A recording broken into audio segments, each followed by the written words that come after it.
Your vision is hauling backwards. You want to know why? Stick around.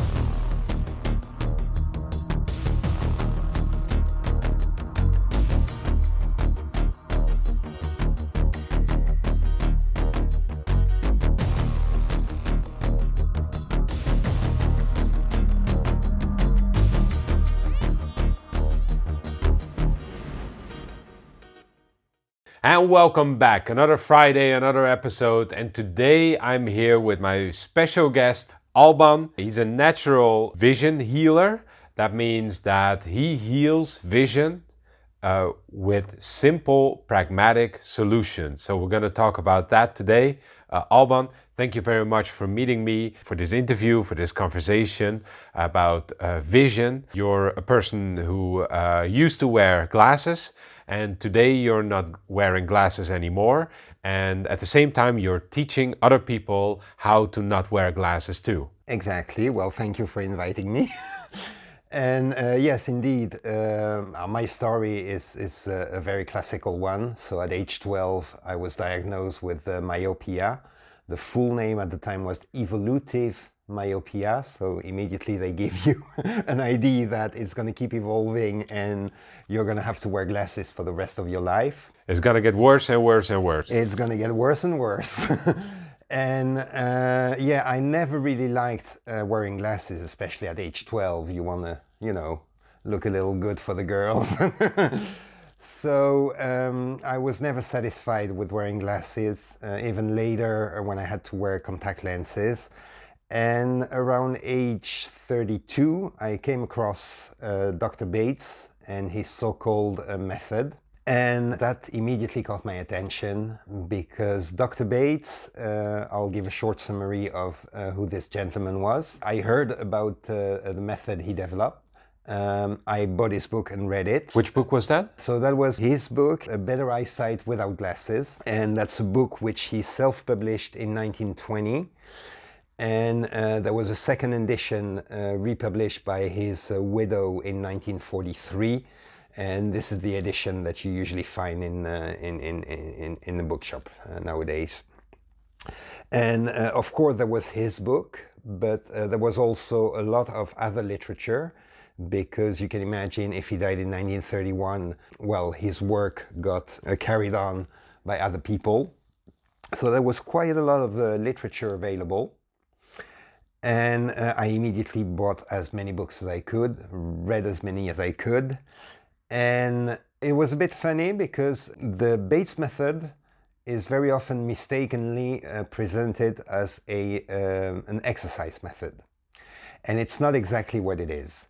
So yeah, I bought those books, read them, read about the exercises, started doing the exercises. Immediately I noticed some improvement in my vision. But you're confusing me a little bit. You say they're being portrayed often as exercises, but they're not exercises. Yeah. But you started doing exercises. Indeed, because I read the literature and the general idea, I thought it was an exercise method. So I just thought, okay, it's about exercising. Let me start exercising. And that was just showing that I didn't fully understand it at the time. And indeed, I noticed in the first place some improvement, very obvious.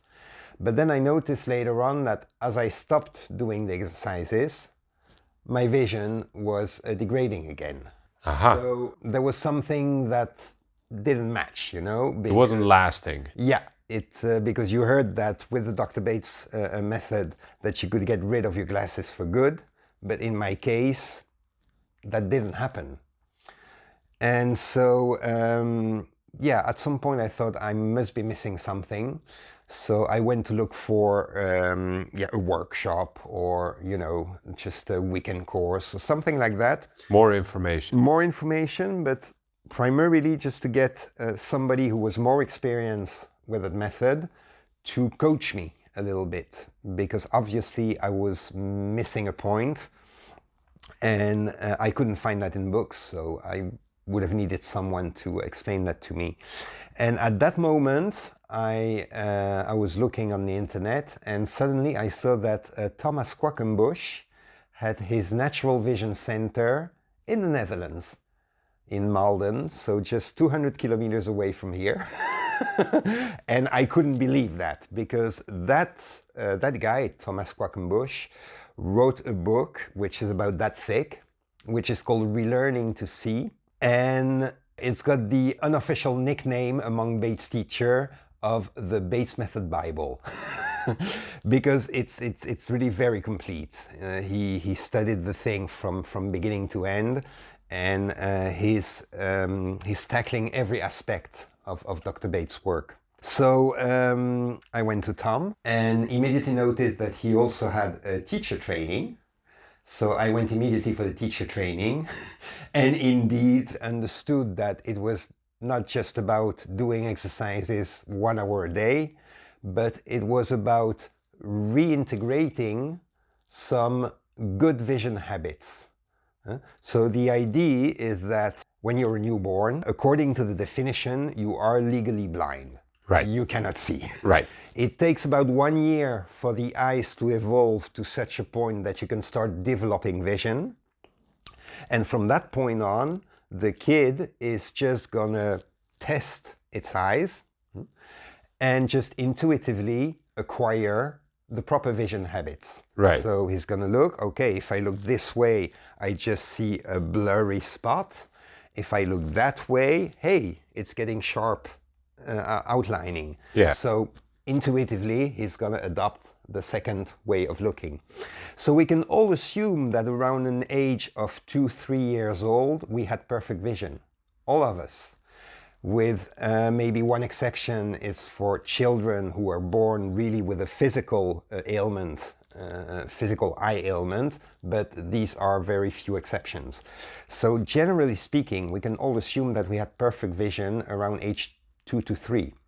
What happened then? What happened is, according to the findings of Dr. Bates, is that step by step, we unconsciously replace those good vision habits by bad vision habits. Because if you look at it properly, seeing is not very different from walking or driving a car or anything. You are doing it mainly unconsciously. Right, and a lot of people, for instance, like we know people who study how the foot moves, we know that certain people are walking in a wrong way. But they have learned that, they have always done that, and their foot develops in that way. And you're saying basically that Bates said there's a similar thing happening with our eyes. It's an excellent comparison, and the only difference is that with walking, it's immediately obvious. If somebody isn't walking the proper way, you will immediately see it. And you will immediately see it for two reasons.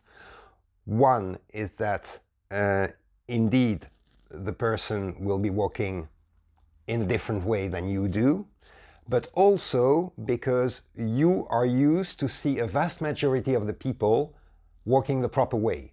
So you know exactly what the proper way of walking is. Right. It's a bit different with vision, because actually the vast majority of people have acquired bad vision habits, and we are not even conscious that we are looking using wrong vision habits. Right. And I'll go back to Dr. Bates just for a short while, because he was a very promising scientist at the end of the 19th century. He was already world famous for having discovered the properties of adrenaline in 1886, if I'm not mistaken. Don't quote me on that one. He started a career as an eye doctor and especially as an eye surgeon. He was operating in New York, so yeah, end of 19th century, beginning of 20th century. The country where the, let's say, ophthalmology was most advanced was the United States. Within the United States, the city where ophthalmology was most advanced was New York. Right. And he was the best eye surgeon in New York. Right. So we're not talking about the village idiot. No. But nevertheless, in his practice, he came across a few things for which his medical training had absolutely no answer. So he was a bit puzzled and started his own research. And his research was very particular, because in the beginning, he started studying the working of the eye muscles very often by surgery on dead animals. So you would take, for instance, a fish, kill it with chloroform, Right. by which the fish is already brain dead, Yeah. but its body still reacts. Intact. Yeah. And so, he started experimenting a bit on that. But then very quickly he discovered that the ophthalmoscope, and even better the retinoscope, two great tools, happen to be two great tools. With the ophthalmoscope, the ophthalmologist will just be sitting here, you will be sitting in front of him, and you will have an ophthalmoscope between the two of you, and he will be able to look directly into your eye. Right. So this is already much better, because you're looking directly into the eye of a living person. You didn't extract the eye from its natural environment to study it, right? Because who said that the eye will still have the same reaction outside of its natural environment? Right. So you would use the Latin expression in vivo for that. And you've got in vivo and ex vivo, which means literally into life or outside of life. Right. And a typical ex vivo research would be the way we try to study viruses, because they're being extracted from the natural environment. Right. They are so small that they have to be put under an electronic microscope. But in order to be in a proper state to be put under an electronic microscope, they have to go through several transformations, chemical transformations. And after that, it's not the same object that you study. It's very much the question if what you're studying at the end the same is as what you had in the original living body at first. Yeah. So the ophthalmoscope allowed that, but he had an even better one, and that's a retinoscope that's about the size of a pen. And this tool is going to shine a ray of light from the side into the eye of the person, and the ophthalmologist can look in there and see exactly in real time the changes in refraction. Right. Huh? Yeah, because the iris, it opens up and it closes, the more... The iris is one example, because the iris can be compared with the diaphragm of a camera. Right. But you also have plenty of other anatomical parts in the eye. It's a very complex organ, which all more or less play a part in accommodation, and so the work that the eye has to do in order to provide you with the proper vision. And what Dr. Bates did, he started observing all his patients with a retinoscope, but also animals, because now he could observe them in their more or less natural environment. Yeah. He spent hours at the zoo. And he also did some very funny tests with dogs. For instance, the dog sitting there and somebody taking out a piece of sausage and watching the error refraction coming into the eyes of the dog. But in the end, he managed to explain how the eye works, but much more than the eye, how vision works. Right. Because the eye is actually but the anatomical part that allows you to get vision. So what is vision then? Vision is actually, I'll give you an example in order to illustrate. With your eyes, you're looking at something. So the light rays are going to come into your eyes, and it's going to form an image on your retina. That's the image that people often say it's upside down, right? And it is upside down. Yeah. There is a reason for that. It's because of the refraction of the light rays. Yeah. But if you think about it, when you look at an object, all you have through your eyes are two images the size of a 1 euro cent coin, which is upside down. Yeah. Is this what you see when you're looking at me right now? No, you're looking at me, you have a full 3D image, where you have depth perception, where you can distinguish colors, you have, of course, sharpness. You can also go along with the movement because it's an image that's not static. Yeah, it generates full spectral awareness. Yeah, and so when you think about it, if you compare the image that you get in your mind's eye as compared to the three-dimensional image that you get into your mind's eye, as compared to the two-dimensional images that you get on your retinas, on your respective retinas, there has been a lot of processing happening between the two. Yeah. And this is why vision is the final result. With the eye, you would just come all the way to that image on the retina, but not further. Right. And which is why many natural vision teachers explain to you that actually we are seeing for 95% with our brain. And of course, the figures will differ from one teacher to another. Sure. One will say 85-15, another one will say 90-10. What it comes down to is that your physical eyes play actually a very little part into your final vision. They play an essential part, because without them you wouldn't have the basics, but there's a lot more happening in order to provide you with full spectrum vision, if we want to call it this. Yeah, so that's getting me a little bit confused, because I would think you have 100% input, or let's say 50% input. One eye 50%, another eye 50%. Then that generates, so let's say there's extra processing, because you have to compose the two images together to get a 3D perspective. Indeed. Your brain has to compute where everything is according to what you know in the world. Correct. It has to compare with your memory often. That adds, let's say 30%, so you have 30, 30, 30. Where does all the extra percentage, what is it needed for? What is adding to it, what your brain does that we don't? Well, you actually name most of them. For instance, you happen to name memory, and this is something that I hadn't mentioned yet. Right. So congratulations for finding that out. Actually, learning to see is a lifelong process. You are indeed starting at age 1, when your eyes are in state to develop further vision, but you're gonna actually learn seeing your whole life. Because what happens is that once you have identified an object, it's going to be stored in a gigantic database into your brain, which means that the next time that you will see another object having the same form, you're going to go back into the database. Okay, I have that form before my eyes. Do I know something that looks like that? Yes. Indeed, yes. For instance, I'm looking here at the camera. Yes, we've seen that before. It was a camera. Okay, here's a new one. And you're going to enrich your database because you're going to get new information about a slightly different type of camera, a slightly different model. But your whole life, you're going to train and develop your vision. So memory is one extremely important aspect. Right. For instance, there's this anecdote of the indigenous people of the Americas. Whenever the people from Europe came, they saw a ship on the horizon, but they couldn't understand what they were seeing because they hadn't seen a ship before.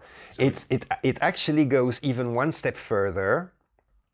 They could see that something was moving on the sea, on the ocean, because they could see the waves and but they couldn't see the ship because they had never seen such a ship before. Right. And it's actually the shaman who went into trance and got a vision of what the boat looks like, and then were able to describe it to their people so that they slowly but surely were able to build up the picture and finally, eventually, to actually see the ship. So this is one excellent example to illustrate that. And there is also, because of course what you were mentioning, that having only 50% ability into your eyes, yes, the next question would be, what are the 50% that you lost due to? If they are due indeed to a major physical ailment, you won't be able to correct that. Right. But they can also be due to simply a wrong use of your eyes. And that's when I come back to the bad and good vision habits. From a pure anatomical point of view, there are a lot of things that you can do in order to optimize the way you are using your eyes. Right. And this is something that we do not do. So when people say, "Oh, I have bad eyes," it's actually wrong. What they should say is, wrong. "I have bad habits." I have bad habits. And I will go back to Dr. Bates for that, because from the moment that the first thing Dr. Bates did was cure his own severe presbyopia. Once he had done that, he was so happy about his findings, he started spreading the news, which was not such a good idea, because of course he was the best eye surgeon in New York. Right. So he was training future eye doctors and eye surgeons at the faculty. And at the faculty, he started spreading his method. And there was a problem there, because what he discovered, I can talk about that later, but is that wearing glasses, wearing spectacles, is actually a killer for your vision. Not only for your vision, but also for your physical eyes. Right. I've heard that before many times. So the first thing he advised people to do was to take off their glasses. But that was a problem, because when you work every day in such a faculty, you don't go to the eye doctor on the corner of the street. Why would you do that? You have a whole bunch of eye doctors around you, which means that the glasses in question, the spectacles in questions, had been prescribed by a colleague from the faculty. And the colleague had heard his whole life that this was the only way to correct your vision, that you had to wear your glasses as often as possible. And suddenly Dr. Bates was standing there. Not only was he telling people not to wear the glasses anymore, but he was obtaining results. Yeah. Which was totally unacceptable. Yeah. He was one of the early disruptors of... Precisely. Yeah. So it didn't take long before he got, a kick in the butt and was gently but firmly pushed out of the faculty. And all his now former colleagues were invited not to keep contact with that gentleman anymore, should they want to keep their seat in that faculty.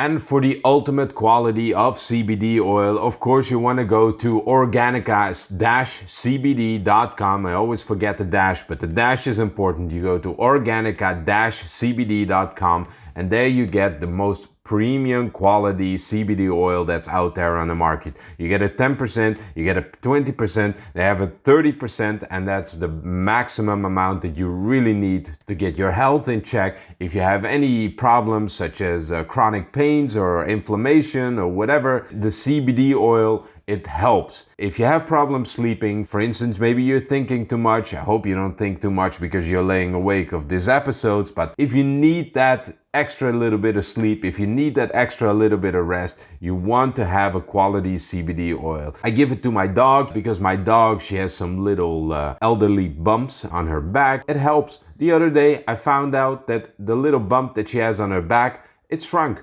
And it now has 2 little bumps. So I'm very curious to find out what it leads to. If you guys need something like that as well in your life, because who doesn't need good quality medicine that is not supported by any pharmaceutical company, but it's just a local mom and pop store that is really good quality, then you want to go to organica-cbd.com. Use the code ParadigmShift. You get a 5% discount. Over 100 euros, you get free shipping. So go over there and help yourself, help out the show, and help out a local mom and pop store. All right, with that said, let's continue back to a regular episode. So Dr. Bates ended, all alone.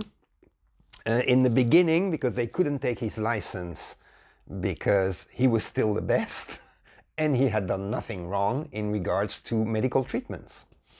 So he was still allowed to perform as an eye doctor.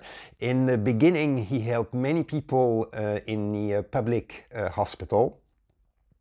And then later he was able to open his own clinic. So he kept helping people there. From, I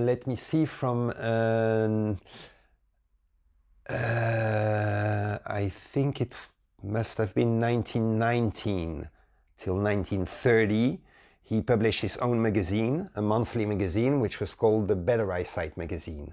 And through that magazine and his readers, he also set up something called the Better Eyesight League. Well, basically, he formed sort of a big network of people, practitioners, aficionados, people who were interested in his method and were prepared to spread it. Right. So he was completely outside of the usual medical circuit.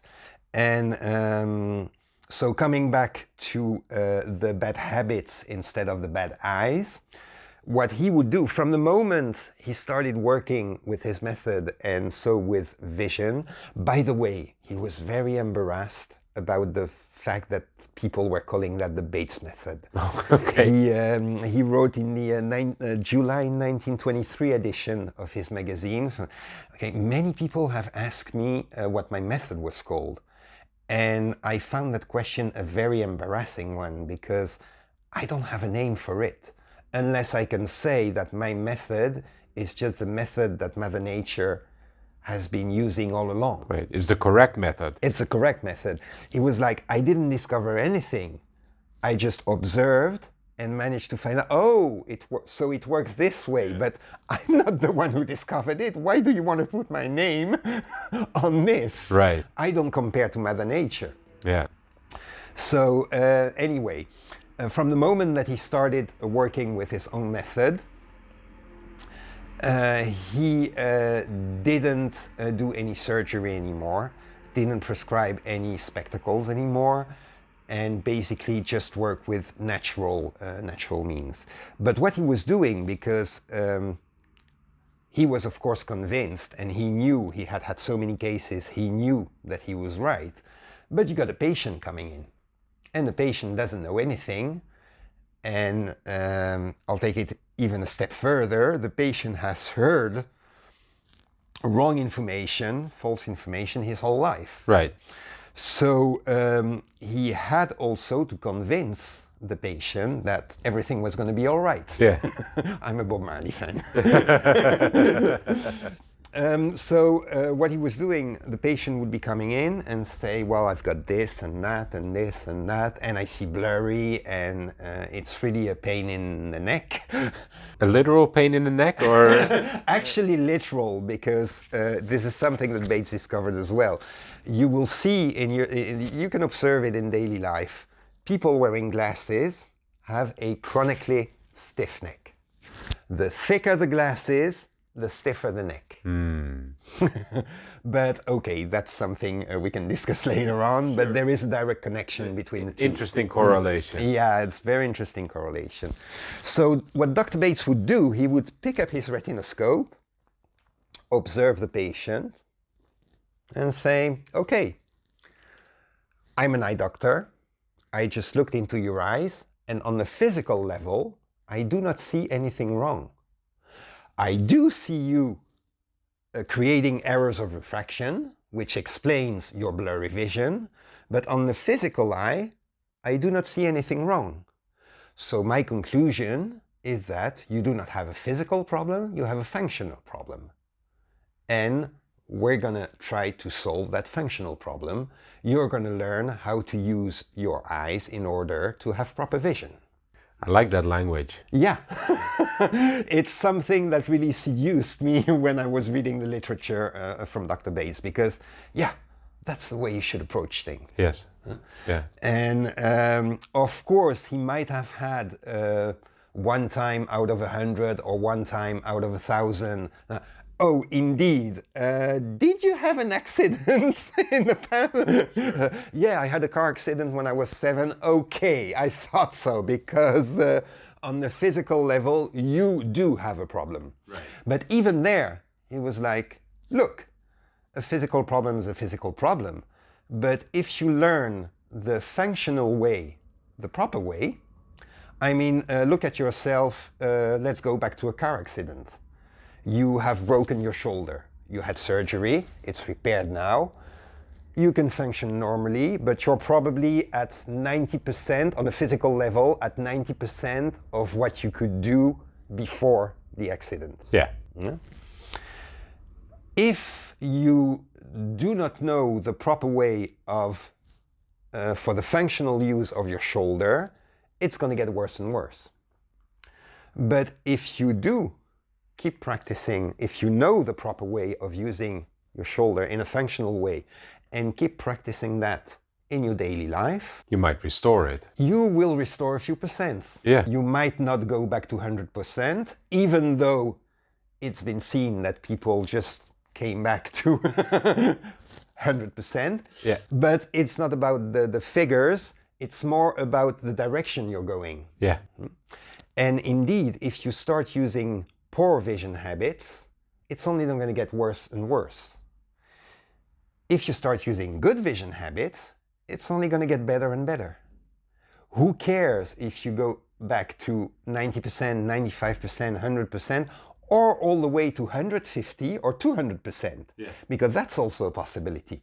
What we usually refer to as perfect vision is actually an arbitrary standard. It's a standard that was established by a Dutch ophthalmoscope. So we have a bit of national pride here. Who else? We're everywhere. Herman Snellen. And so the Snellen chart is that chart that you know very well from the optometrist. Yes. Where you have to read the letters in order to get your next glasses prescription. Yeah.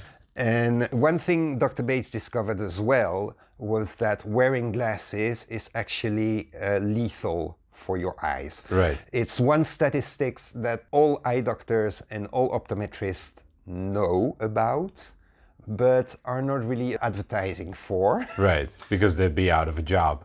From the moment you start wearing glasses, your vision is only going to get worse and worse.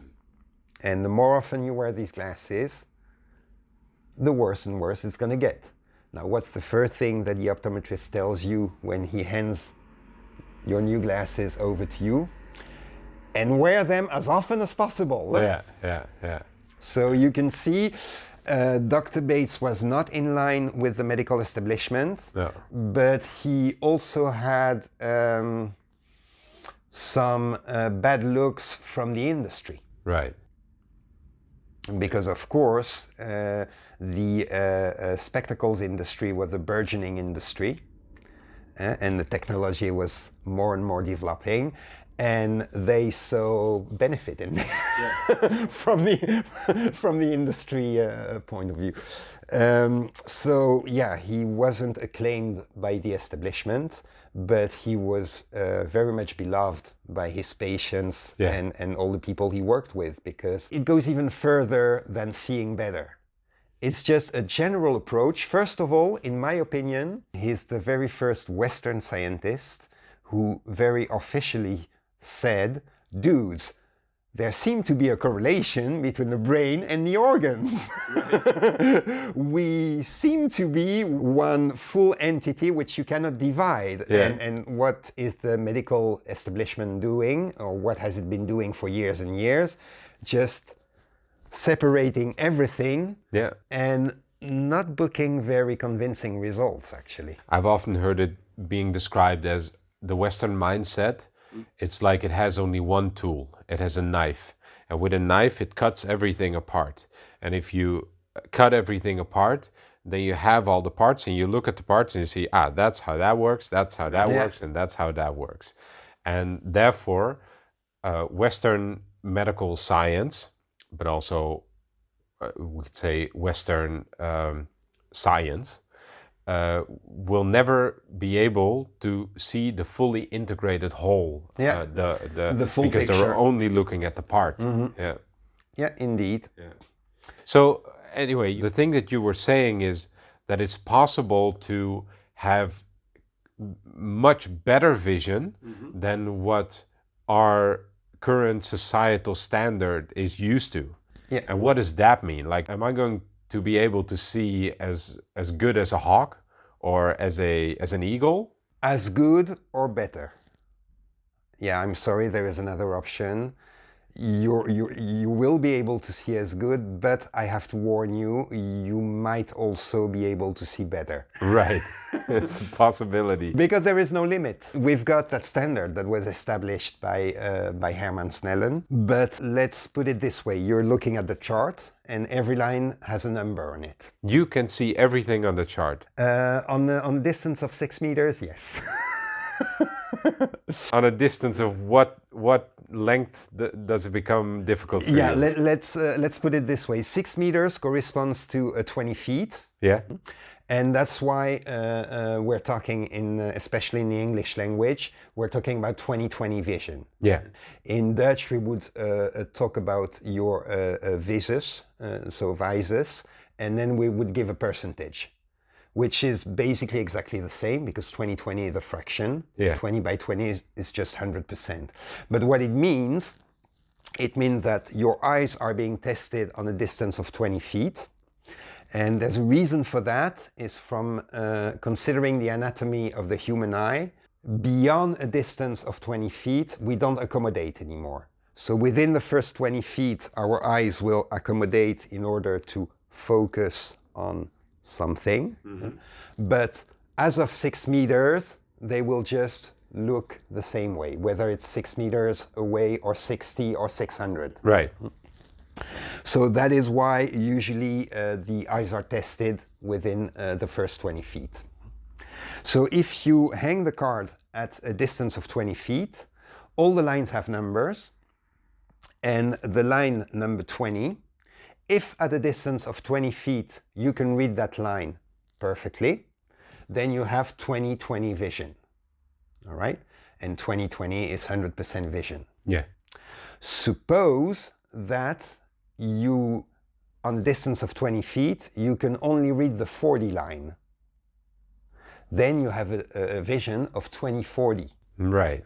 20/40 is a visus, a features of 50%. Yeah. But, of course, you can go from the 20 line to the 30 line to the 40 line to the 50 line, but you can also go from the 20 line to the 15 line, to the 13 line, to the 10 line. Suppose that at a distance of 20 feet, you can read the 10 line. Yeah. Then you have 20/10 vision. Yeah. That's 200% visus. Right. So your vision is, strictly speaking, better than perfect. Right. Yeah. And this is something you can see very often with kids. Right. Before they have been, reprogrammed by our society, school, church, but even education at home. Yeah. You know, some families are very strict. Very short example, one of the basic principles of natural vision is movement. You cannot set things still. You have to keep the movement in there.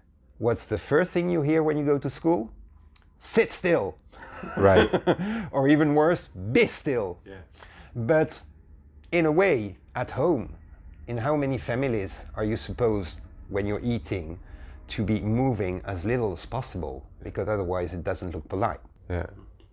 So what do you think then of what we're doing today?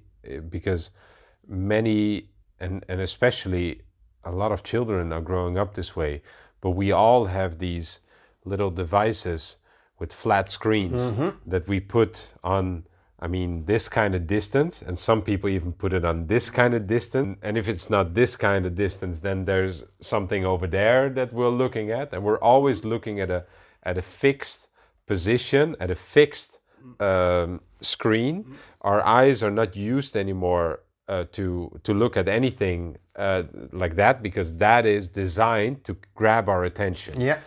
And like, for instance, if you're taking a walk in nature and you're looking around, it's completely different. You're looking at something that is close to our eyes, you're looking at something that is far away, you're looking at something over there, you're looking at maybe you look around, you look like, hey, what's over there?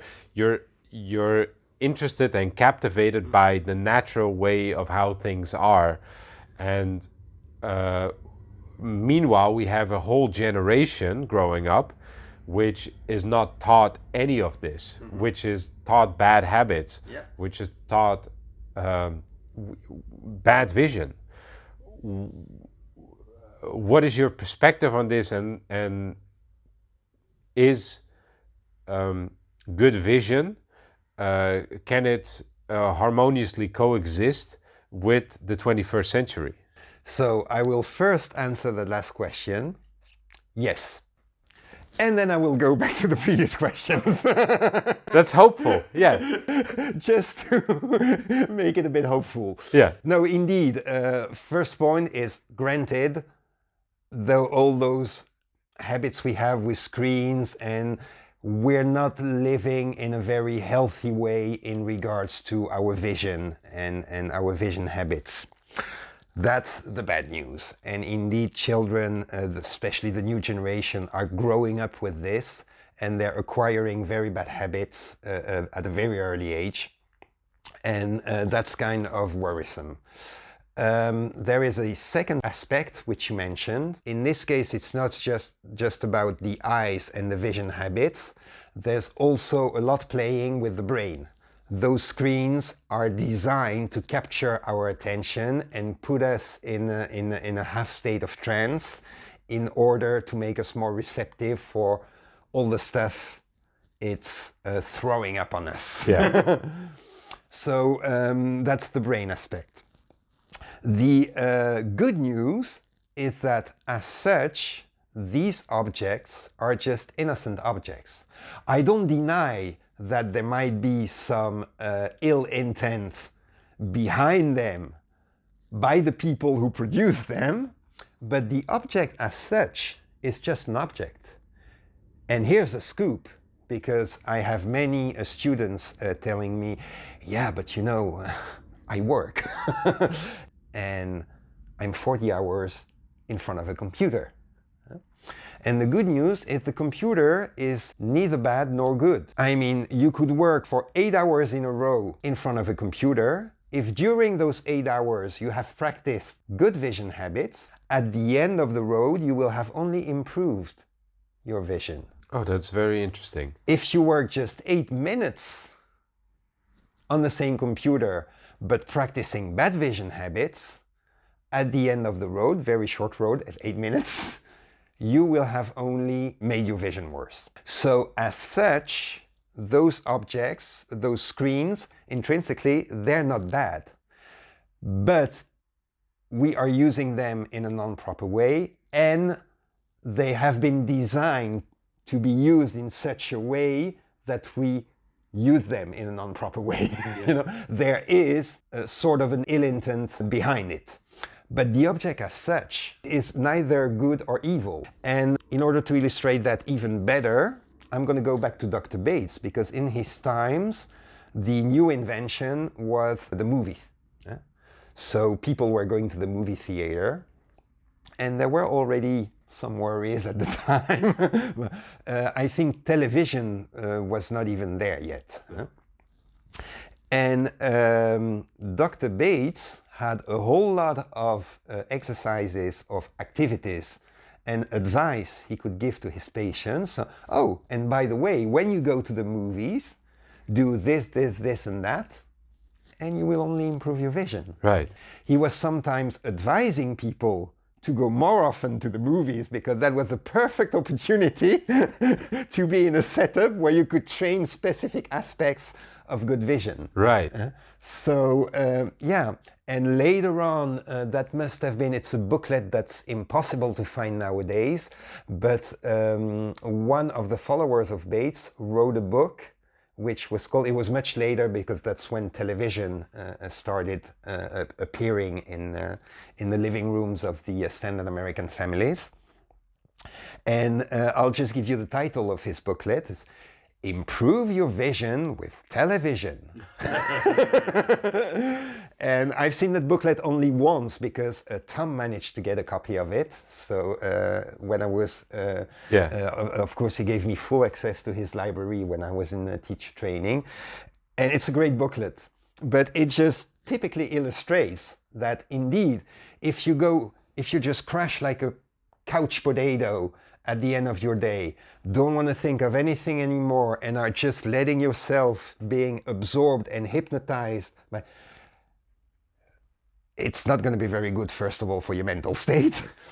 But second, you're going to use poor vision habits, and you're going to make your vision only worse. Right. Even on the long term, you're even going to make your physical eyes worse. But if you fully understand the concept of natural vision and you apply them and you watch television, not only will it not be bad, it could even be good, because it will be the opportunity to train some very specific aspects of vision. So just to say again, the object as such is non-guilty. Do you have any opinion about blue screen, yellow screen light? Yeah.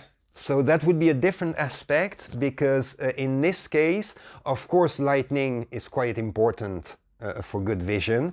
But in this specific case, we're talking about a direct physical ailment, meaning that that blue light. So I haven't studied it deeply enough to speak about it like a specialist. But basically, what's happening is that the theory is that those rays of light would be hurting your physical eyes. But that's a bit separate from vision. And indeed, it might be a good idea either to protect your eyes if it's really proven that those are bad. But the best thing would be also to alternate. So not stay 8 hours in a row before the screen, but give your eyes a rest every 20 minutes, every 10 minutes, whatever. But just to put the accent on the fact that here we're talking about the direct physical action. Yeah. It's not you using a bad habit or using your eyes in the wrong way. It's you being exposed to something that's poisonous, let's say. Right. So yeah, indeed, it's not that good for your eyes. Right. But you would tackle this a very different way. Right, yeah. Because that's a complete answer to my question then. Because the physical things that you can do, or the techniques that you can do, they can improve your vision. However, they cannot withhold the type of light that you absorb by it. So it's for our listeners or our viewers who are watching this, it's not maybe put this on as a podcast every now and then, but don't watch intently to the screen all the time just because of the light. For your eyes, I can give you one of the little secrets. I already said that one of the three basic principles of natural vision is movement. And actually, the eye is a very particular organ. Because for any other organ, if I tell you, give this organ a rest, for instance, your knee or your leg or your arm, your first reaction will be, okay, I'll just stop doing anything with it. I'll just leave it like that, not move it anymore. And then it's going to relax. If I want to get tension in it again, I'm going to start moving it again. Yeah. And that's basically how almost all our organs work. Yes. Not with the eyes. The eyes can only relax and so come to rest when they are in full movement. And when you literally immobilize them, when you really try to fix them, then they're going to tense. And I can prove that quite easily, because when you go to bed, when you go to sleep, your eyes are still alive. They keep keep moving. Yeah. And when you come to the point where you are in the most relaxed state, that is the most deep, let's say the deepest sleep, the deepest state of sleep you can reach, what happened then? REM. Yeah, rapid eye movement. Because when your whole body is fully in the deepest possible relaxation state, well, so are your eyes. Yeah. And how do they react when they are fully relaxed and in the deepest possible relaxation state? Just moving all the way. Yeah, finally we can relax. All day we had to tense. finally we can relax. Right. So it's like your eyes are the organs with ADHD. Yeah. And this is actually what explains why spectacles are lethal for your eyes. Because the optometrist has measured a certain correction, but it's just a correction that was taken at that very moment. Right. But from there on, you're going to have to wear the same correction all day long. Right. All day long, you're going to force your eyes to adapt to that one fixed correction. Right. And this is not how your eyes work. I mean, right now I'm looking at you, my eyes accommodate in a certain way. Yeah. Suddenly I look over your shoulder and I look 4 meters further up, looking at the car that's parked outside. Yeah. My eyes have to adapt again. Yeah. And since you're moving constantly, your eyes are constantly accommodating and adapting. Yeah. Which is why Mother Nature is not dumb. Which is why Mother Nature made them these organs. Adjustable. Yeah, that can only relax when they're fully in movement. Yeah.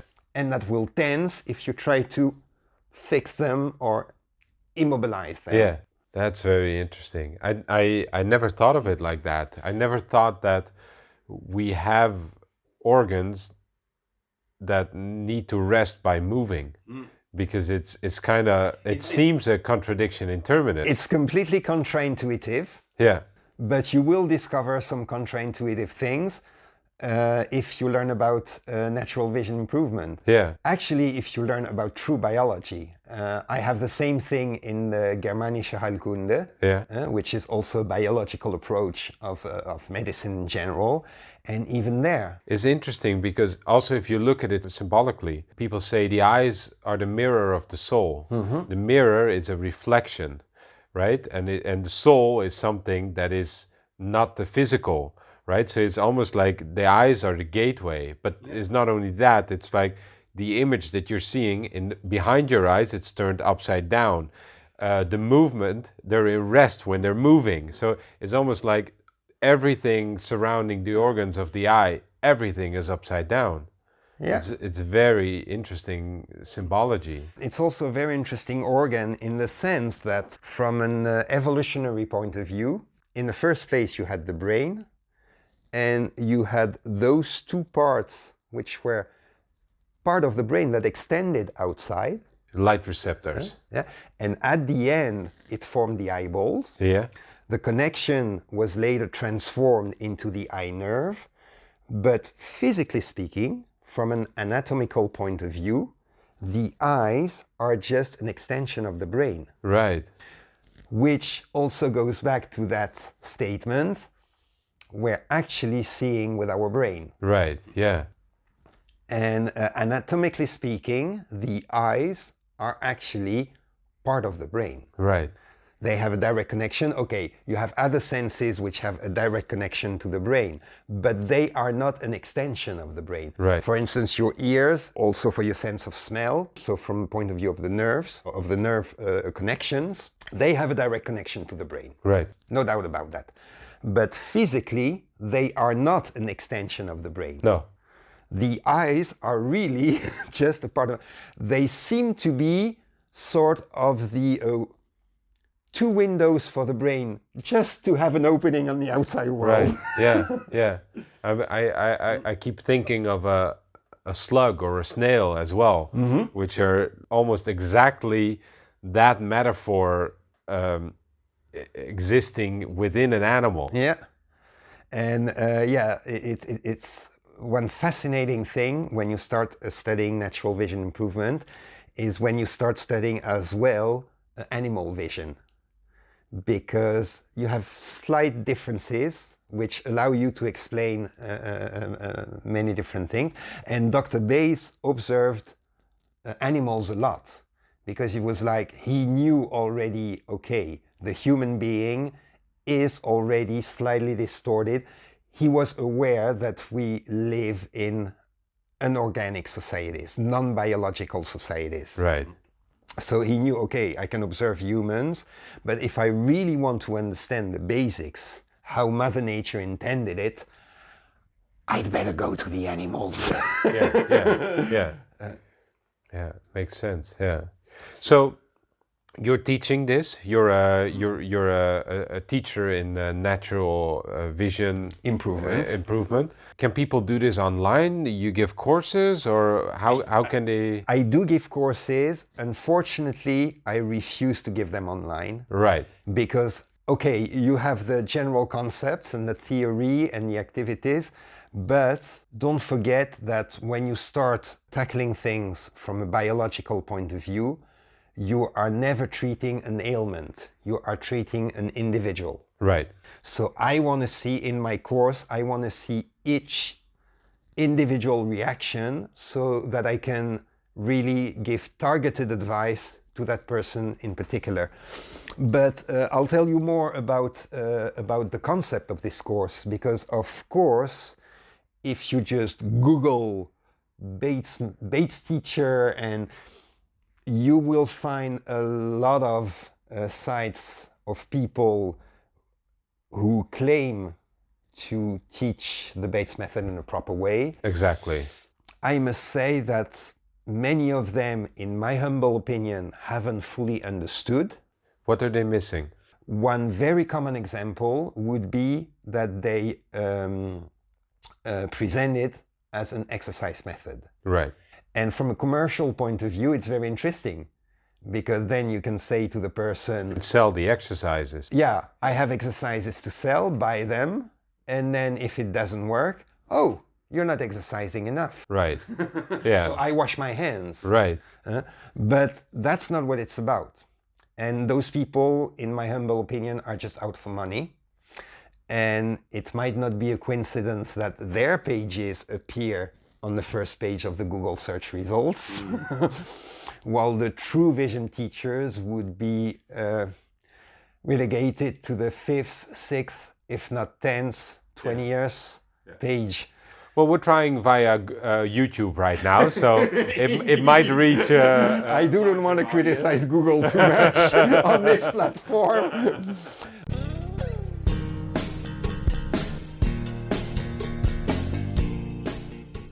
And we're back with our official sponsoring blog. Of course, you know our great sponsor, druidsecret.com. Druidsecret.com for all your medicinal secrets that you might need for the modern age. Today, I want to highlight one particular kind of medicine that's on this website. And I've talked about this before, but let's scroll down to this website so you can just easily scroll down. You see a little bit of all the things that they have with the health stuff, with the mushroom kind of elements, and then you have the cannabinoids, which also includes a wide range of CBD oils, but then you have the Pro HHC, and this in particular, and I want to talk about the Pro HHC. You have the 10%, you have the 20%, so let's click the 20%. A good friend of mine, she is a terminal, she has been for the last couple of years, and she has decided not to treat herself in a hospital with modern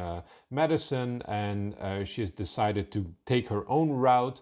And by doing that, I advised her to at least take a look at the Pro HHC. She has confirmed back to me that it has helped her very much to sleep in the evening. She also takes CBD with particular band-aids. In the evening, she takes the Pro HHC, and she said it definitely helps to get through the night, because, you know, sleepless nights because you're in agony, you're in pain, you know, that's not a comfortable thing to have. You know, it just goes to show that for people who have a severe illness that is difficult to deal with on a regular basis, there are solutions out there that can help the pain, that are not invasive for the body, that are natural, and that can have a severe benefit. So just to go to show that there's a wide range of options out there. If you're in any kind of situation where you need something to help you out, just go to druidsecret.com, use the code Paradigm Shift, you get a 5% discount. With that, you're also helping out the show, you get a quality product, and therefore, you know, 1 and 1 and 1 is 3.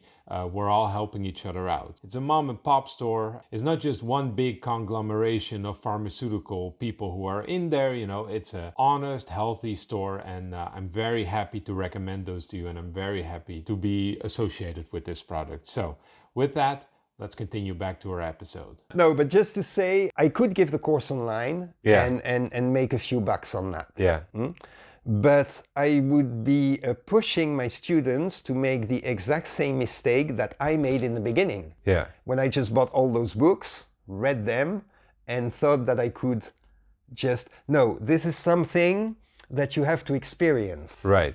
Some of the statements are so counterintuitive that even if you accept them intellectually, you will still not integrate them because they're so counterintuitive.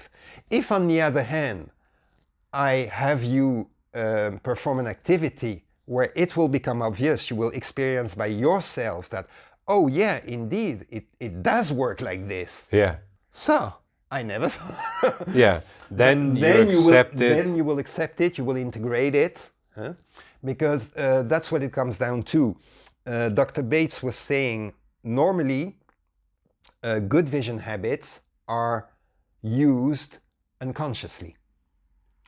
If the student doesn't have unconscious good vision habits anymore, then he must train the vision habit, the good vision habits consciously until it becomes again an unconscious thing. Yeah. I could give you two comparisons for that. The first one would be Kung Fu. Right. Let's go into fighting sports. Sure. Yeah. You were born and raised in Holland, just like me, and you were never not only in contact with those martial arts school, but it was also not very much in the culture. Right. At the moment you're going to start learning those Eastern martial arts, well, in the beginning you will have to consciously do all the moves. Yeah. It won't be a reflex. You will even have to learn how to move your arms, your legs, how to throw a punch. How to do multiple things at the same time as well. And that's the actual concept of Kung Fu in Chinese. Kung Fu means training. Right. The actual official definition from the Chinese dictionary is, but Kung Fu is a skill acquired by a long and dedicated training.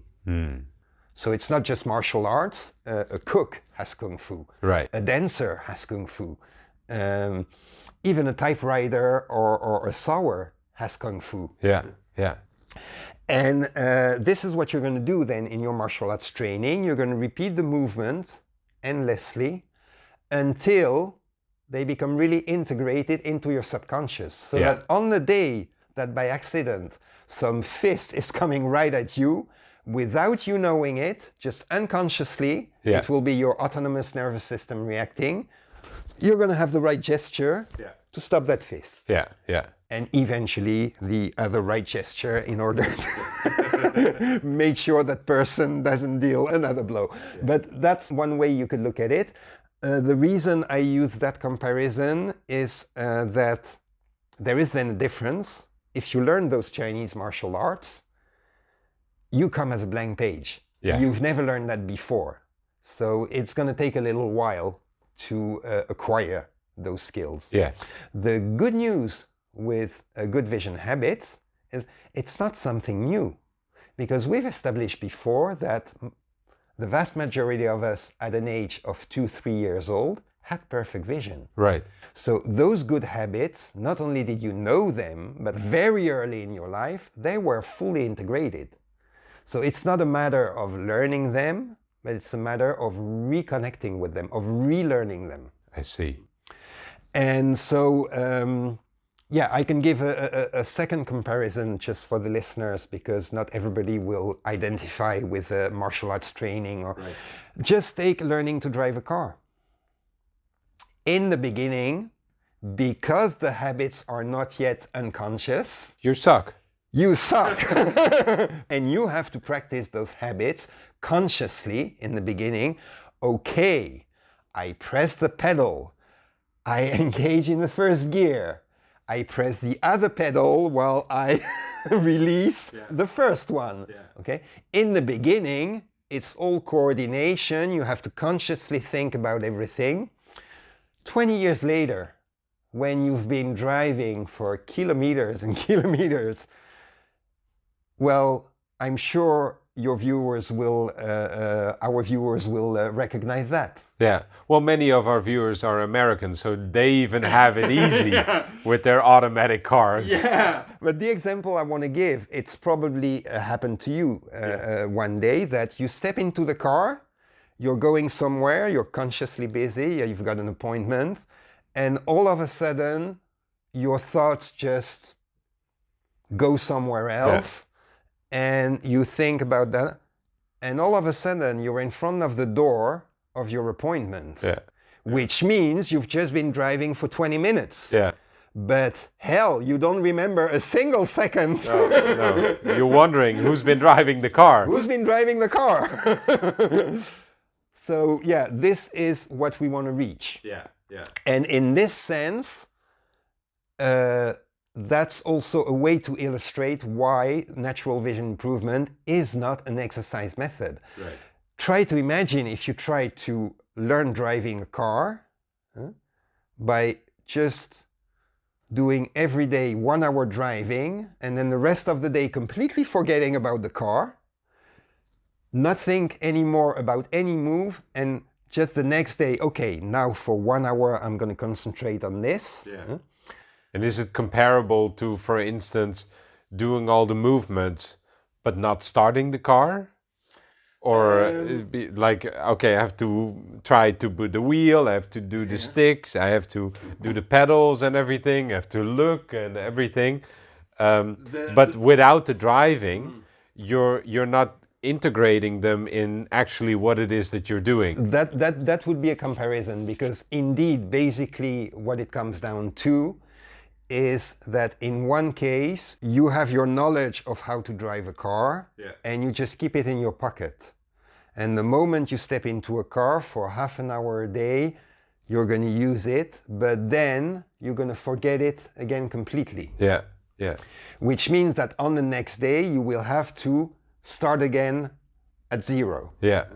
And all you're doing is going through the motions of it and not actually understanding what you're learning. Yeah. Not integrating. One part is not understanding, therefore not integrating it. And the other part is not going there with the mindset that what you are now doing consciously, that the aim, the final goal, is to have those gestures performed unconsciously on the long term. Right. Yeah. So, to come back to my course, just to finish on that. Yeah, because I think we have many people watching right now who are intrigued by this information, and they will Google Bates probably, and we should perhaps provide them with some methods to actually go and find a teacher perhaps in their local area. Is there somewhere that they can go? Is there some handles that you can give them? There are many teachers. It's of course, if you don't know them personally, it's very difficult to say if they're good or not.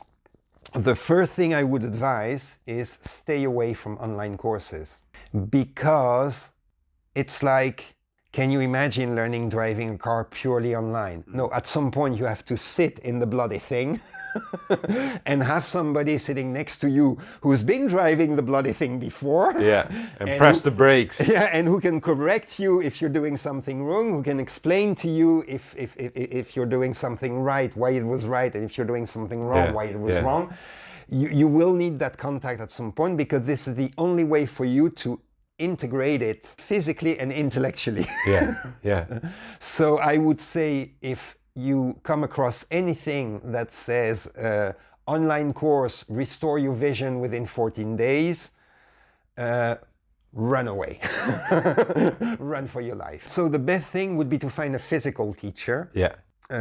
It doesn't necessarily have to be a certified teacher, and that might sound a bit strange, but even just somebody who has used natural vision improvement methods and got rid of his own glasses, already such a person is worth all the gold in the world. Right. Because you have interaction with another human being, with another person who has been through that process, and whom you will be able to use as a mirror image. Right. So already that is better. Look for evidence. Yeah. There is a site that I found, which I don't have the full name anymore, but I will provide it to you. Sure. Which seems to be, it's something like international based teachers or something like that. We'll put the link down below. Yeah. I do not know any of them, but it is worldwide. And every teacher who is presented there has a short biography. And from what I saw from the people that were trained from, it does look like a genuine site with genuine people trying their best. Okay. The other issue will be the price, because it's always a bit annoying. At the beginning of this interview, you called me a natural vision healer. I would prefer the term teacher, because nobody can heal anyone. Right. Correction, everybody can heal one, but just one person. Yeah. And that's him or herself. Yes. So then you are a healer. You've healed yourself. I did heal myself. Yes. But I wouldn't be a healer for other people. Right. No, but what I mean by that is I can control everything I teach you. Yes. I can take all my knowledge and transfer it to you. Yeah. But what are you going to do with it? Yes. There is that one last part on which I have no influence at all. Yeah.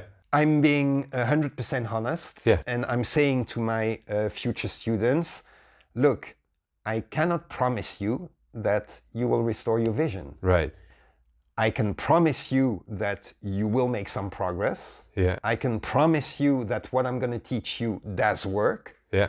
But I have no influence whatsoever on what you're going to do with this knowledge, right, and how you're going to apply it. Yeah.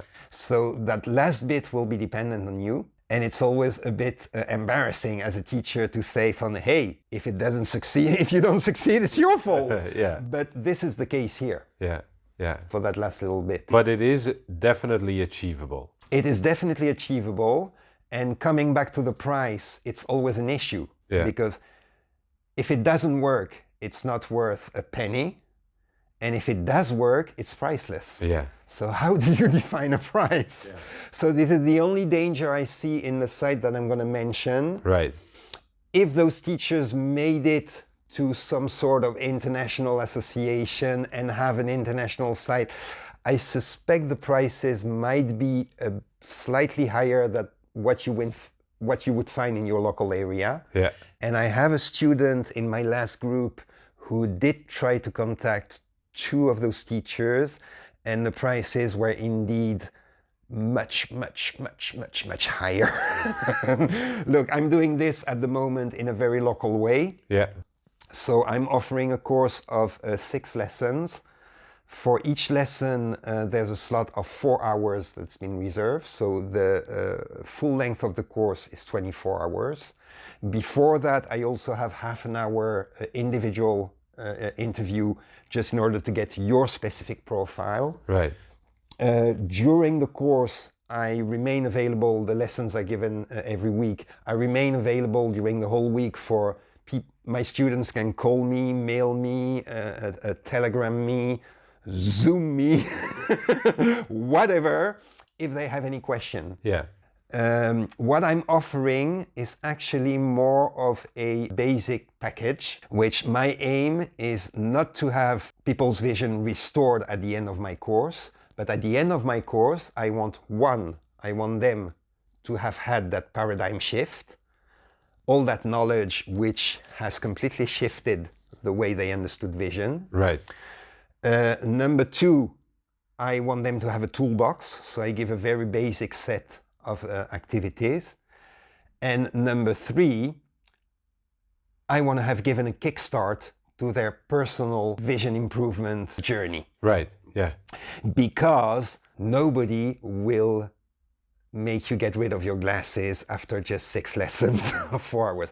You will see improvement along the way. Yeah. But until the moment where you definitely, for good, throw away your glasses, it can still be 2, 3, or 5 years. Right. Which is still very reasonable, because if you've been wearing spectacles for 40 years, what's 5 years? Yes, yeah. How long have you been doing the bad habit? Yeah. Yeah, and how long have you been fixating your eyes? Yeah, how fast will you be able to Recover. to turn that over? Yeah. So I am conscious that I will not give the full knowledge within my course, but at least I want the student to leave with an understanding of the theory, an experience of the practice, so that during the course I have made him physically experience that, yes, this works like that and not like you always thought it worked. And number 3, I hope to have given a good kickstart to to his or her own journey, because it is gonna be a journey. Yeah. But it's a healing journey. It's a very grateful one. Have you any idea of your success rate as a teacher? Well, it's quite difficult to say, because I started in November 23, because between the time I graduated with Tom and the time I gave my first lesson, there has been a slight break of 11 years. Right, yeah. And I just told you, it will usually, on an average, take at least 2 or 3 years before people get rid of the glasses for good. Right. To me, students who are still wearing glasses but did notice some improvement are already a success. Right, yeah. But really, for sure, the moment I will be able to give proper review from people who say, wow, before Alban, Coca-Cola bottle, thick glasses, and nowadays I just walk around without any. That will take another 2 or 3 years, because my first students, I got to grant them the time to get. But I do see a progress, and I'm very happy about that. Yeah. Well, thank you very much for all of this information, and thank you so much for explaining this to me. Thank you for sharing about Dr. Bates. Is there anything that you think might be missing from this interview? Well, before I forget, I have to thank you too for having given me this platform in order to spread the good news. Well, you're very welcome. Dr. Bates wanted to have a Snellen chart hanged in every classroom in the whole country, because this is something you can train for, which would imply that all the children would be familiar with the Bates method.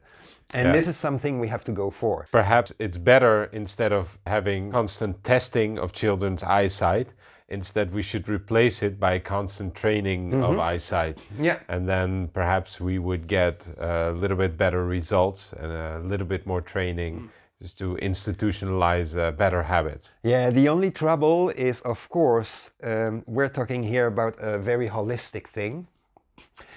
And for the so-called authorities, it's not very interesting, because if you improve your vision, you do not just improve your physical vision, you also broaden your general vision.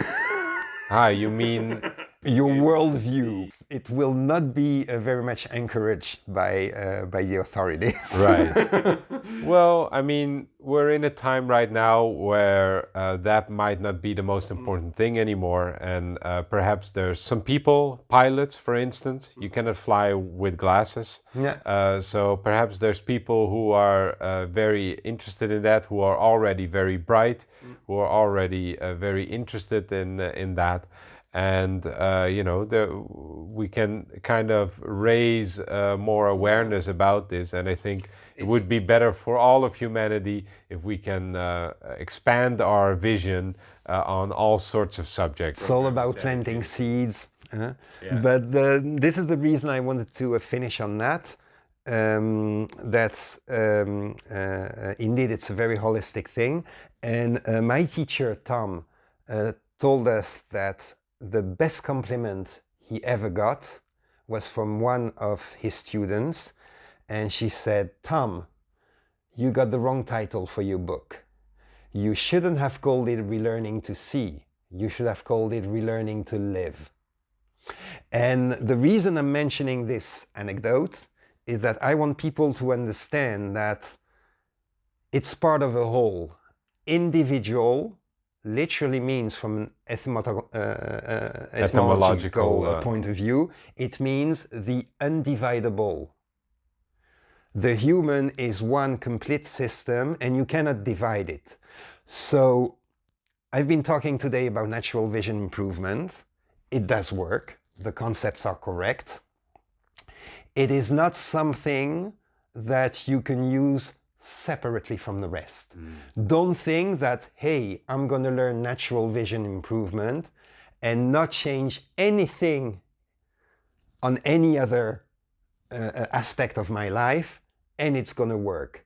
No, it's going to make you aware that it is related to an awful lot of aspects, of other aspects of your life. And so it's going to have to be integrated as part of a whole. So just to say that you cannot use natural vision improvement as an isolated, separated, mechanical thing. Right. It's, if you start relearning to see, indeed, you will relearn to live. What a fantastic ending to end on. Thank you so much for being here, Alban. Thank you, Marco. Yeah. And with that said, I'm going to point myself towards the viewers. Thank you all for watching this show. If you really like this interview, please don't forget to give it a thumbs up. Also, if you're not subscribed, please click that subscribe button. We really need it. And if you are really liking the show and you want to support it, go and check out our sponsors. They have fantastic products. So please check out druidsecret.com and also organica-cbd.com. Use the code ParadigmShift. You get a 5% discount, free shipping over €100. And lastly, if you want to support us and you want to see this show without any ads, then go to patreon.com/paradigmshift for you. All right. With that being said, we'll see you next week. Bye-bye.